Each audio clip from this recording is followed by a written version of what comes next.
Reserve bank violation ఉంది, దాని మీద నేను ఇంప్లీడింగ్ వేశాను కదా. నాది ఒక్క మాట ఏనంటే జడ్జి గారు అసలు నా మొహం కూడా చూడలేదు, ఎందుకంటే ఆన్లైన్ వెళ్ళాను. ఆయన ఏమన్నాడంటే ఇవన్నీ మెరిట్స్ మీద మాట్లాడేది, నువ్వు హైకోర్టుకి వెళ్ళు, హైకోర్టు పంపించేస్తున్నావు కేసులు. వాళ్ళు హైకోర్టు పంపించామని గవర్నమెంట్ చెప్తుంది, పార్టీ చెప్తాను.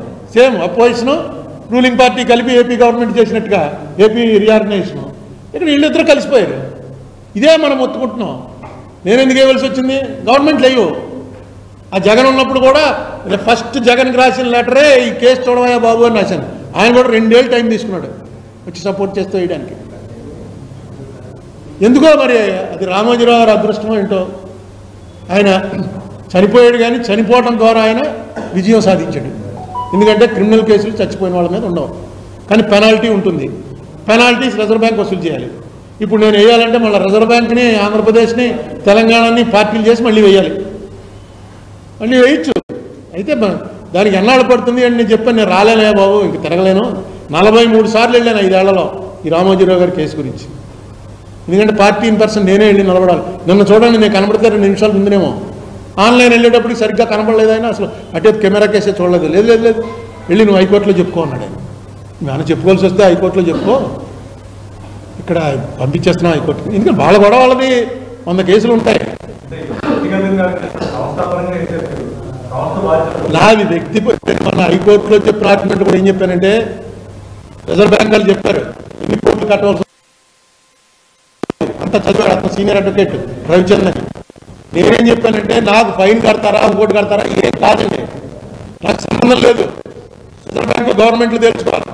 నేను అడిగి చెప్పింది ఒక్కటే, 45S అనేటువంటి reserve bank of India act ఏదైతే ఉందో ఆ యాక్ట్ హెచ్యుఎఫ్కి వర్తించదు అని రామోజీరావు గారు అంటున్నాడు.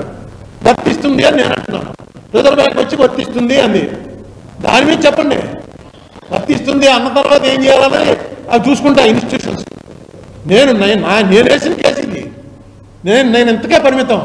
రామోజీరావు గారు ఫైన్ కడితే నాకే వస్తుంది. నాకు కావాల్సింది 45 రామోజీరావు గారు తప్పు చేశాడు.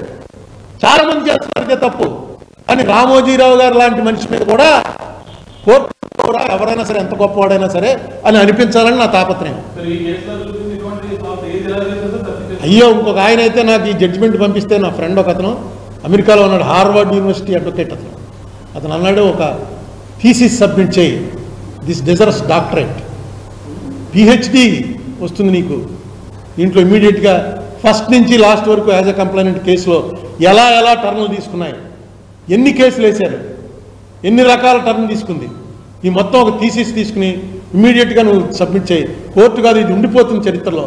ఇంత అన్యాయం అసలు ఇండియన్ల అందరూ లా ముందు అందరూ సమానమే అన్నది ఎంత భూతో తెలిసిపోతుంది. అది అలా ఉండిపోతుంది.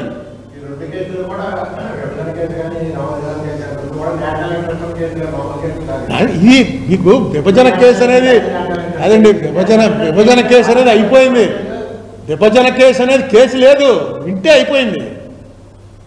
ఆంధ్రప్రదేశ్ గవర్నమెంట్ వచ్చి గట్టిగా నిలబడితే విని తీరుతుంది. ఇందులో ఇంకా వాళ్ళు పెద్ద ప్లేడర్లని ఆన్లైన్లో పెట్టి పెద్ద ప్లేడర్ వచ్చి వాయిదా అడిగితే ఇచ్చేస్తారండి. మీకు హైకోర్టు, సుప్రీంకోర్టులో అక్కడ సీనియర్ అడ్వకేట్ అంటూ వచ్చాడంటే జడ్జి గారు వెంటనే ఇచ్చేస్తాడు. నేను చూశాను కానీ అనుభవంలో చెప్తున్నా.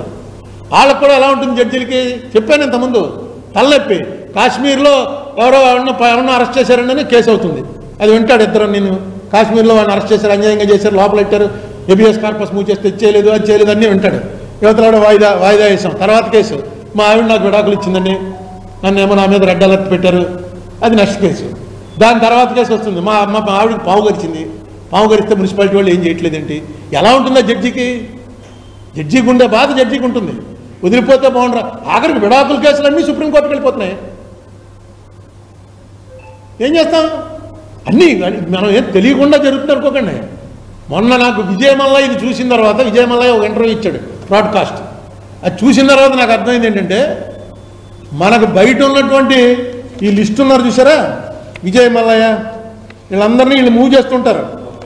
వచ్చేయండి, వచ్చి వీళ్ళందరినీ మాకు ఇండియాకి అప్పచెప్పేయండి, మేము ఇక్కడ ప్రాసిక్యూట్ చేయాలని అని. నీరవ్ మోడీ, విజయమల్లయ్య, సంజీవ్ కుమార్ చావ్లా, నైల్ సౌల్, డేవిడ్ హెడ్లే, మెహుల్ చోస్కీ, సంజయ్ భండారీ, వీళ్ళందరూ కూడా ఫారిన్ కంట్రీస్లో దాక్కుని ఉన్నారు. ఆ కంట్రీ అప్పచెప్పమని. ఎందుకు అప్పచెప్పరో విజయమల్లయ్య చెప్పాడు. హ్యూమన్ రైట్స్ ప్రకారం మన ఇండియాలో జైల్స్ మానవులు నివసించే జైళ్ళు కాదు. ఇదే ప్లీ పెడతారండి, అక్కడికి పంపించేస్తున్నారండి చూడండి ఆ జైళ్ళని, అక్కడ పంపం అలా పంపం ఆపేస్తారు.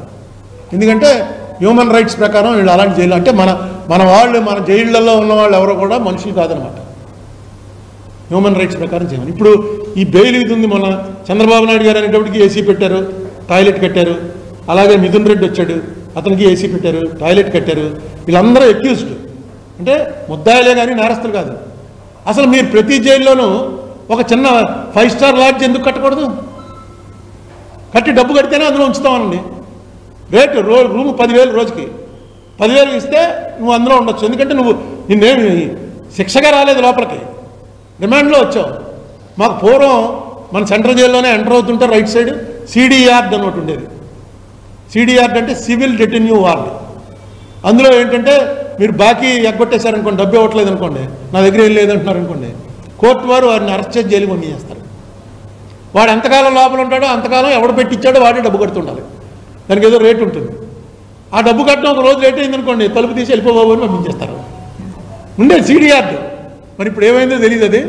ఆ సిడి యార్డ్ అనేది ఎందుకని నేను రాజమండ్రి జైల్లో ఉన్నప్పుడు సూపరింటెండెంట్ గారిని వాళ్ళని అడిగాను, ఈ సిడి యార్డ్ అంటే ఏంటండి, ఈ క్వారంటైన్ అంటే ఏంటి, తీసుకెళ్ళి ఆఖరికి ఉరిశిక్ష చేసేది ఎక్కడ అన్నీ కూడా చూపించారు. కుర్రండి, 18 ఏళ్ళ కుర్రండి. సరే, ఇప్పుడు ఈ వేళ కోసం నేను అనుకుంటాను గవర్నమెంట్కి ఇన్కమ్ వస్తుంది. అరెస్ట్ చేసి అన్నాళ్ళ లోపల నుంచినా ఏం బాధపెట్టరు, బయటకు వచ్చి త్యాగం చేసినట్టు ఫేసే పెట్టక్కర్లేదు. మీరు ఆ లోపల మొత్తం జైలు సెక్యూరిటీ అందరూ ఉంటారు, రూమ్స్ మాత్రం కంఫర్టబుల్గా ఉంటాయి. మంచి రూమ్ కావాలంటే మంచి రూమ్ ఇస్తారు, దాన్ని నువ్వు పే చేయాలి. ఎందుకు అది ఆలోచన చేయట్లేదో అర్థం అవట్లేదు నాకు. అప్పుడు వీళ్ళందరూ వస్తారు, ఈ నీరవ్ మోడీలు ఎవడో కూడా హ్యూమన్ రైట్స్ చెప్పడానికి ఉండదు. అట్లీస్ట్ మన రాజమండ్రి జైల్లో చేయొచ్చు, బోల్డ్ అంత ల్యాండ్ ఉంది ఇక్కడ. ఇంత పూర్వం చెన్నారెడ్డి గారిని తెలంగాణ ఎడ్యుకేషన్లో 69లో చెన్నారెడ్డి గారిని సలావుద్దీన్ ఓవైసీని అరెస్ట్ చేశారు. 69లో ఎక్కడ తెచ్చారనుకుంటాం, అక్కడి నుంచి రాజమండ్రి జైలుకి తీసుకొచ్చారు. ఇక్కడే ఉంది ఆ వార్డు, అక్కడ కంఫర్టబుల్ వార్డు ఇక్కడే ఉన్నాయి. అలాగే రాజమండ్రి ఇక్కడ ఆంధ్రప్రదేశ్ తెలంగాణ రాష్ట్రాల్లో ఎవరిని అరెస్ట్ చేసినా సరే తీసుకొచ్చి రాజమండ్రి జైల్లో రిమాండ్లో పెట్టుకోండి, మేము ఇక్కడ అన్ని సౌకర్యాలు కల్పిస్తున్నాం అని పెడితే ఇన్కమ్ రోజు లక్షల్లో వస్తుంది గవర్నమెంట్కి ఇన్కమ్. తప్పే ఉంది. స్టేటస్ని బట్టి పిటిషన్ వేసుకోవడం, వాడికి అన్నీ ఇచ్చినా సరే వాడు బయటకు వచ్చి నాకేమీ ఇవ్వలేదు, లోపల చాలా బాధ పెట్టేశారని చెప్తారు. ఎందుకు అలాగా డైరెక్ట్ తీసుకోండి మీరు, దానికి ఏం చిన్న అసెంబ్లీలో చేస్తే సరిపోతుంది. యాక్చువల్గా అలాంటి ఫెసిలిటీస్ ఇస్తే తప్ప వీళ్ళెవ్వరూ ఇండియా రారు. ఎక్కడ మంజీరా జైలు వాళ్ళదే, అదే పెట్టేసుకోవచ్చు. కరెక్టే నేను చెప్పింది. ఎప్పుడు ఫుల్గా ఉంటుంది, ఇంకా ఎప్పుడు ఫుల్గానే ఉంటుంది. రిమాండ్ ప్రిజనర్ అల్లా లోపల అందులో ఉండవలసిన వాళ్ళందరూ వాళ్ళే డబ్బు కట్టుకోవాలి. గవర్నమెంట్ కూడా అప్పుడు బెయిల్, అసలు వాడు బెయిల్ని ఎప్పుడు అప్పొచ్చేస్తూనే ఉంటుంది. ఎందుకంటే రోజు డబ్బు కడుతున్నాడు కదా, బెయిల్ ఇచ్చి బయటకు పోతే మళ్ళీ డబ్బులు రావు. ఆలోచించండి, ప్రభుత్వం వారు చిన్న విషయం కాదు. కంఫర్టబుల్ జైలు, నేను ఉంటే 5 స్టార్ అని చెప్పాను, కానీ కంఫర్టబుల్గా ఉంటుంది జైలు. ఏసీ రూమ్ అయితే ఎంత కట్టాలి, టీవీ అన్నింటితో కావాలంటే ఎంత కట్టాలి అని రూమ్ పెట్టి ఓన్లీ ఫర్ రిమాండ్ ప్రిజనర్స్, ఎందుకంటే దే ఆర్ నాట్ కన్విక్టెడ్.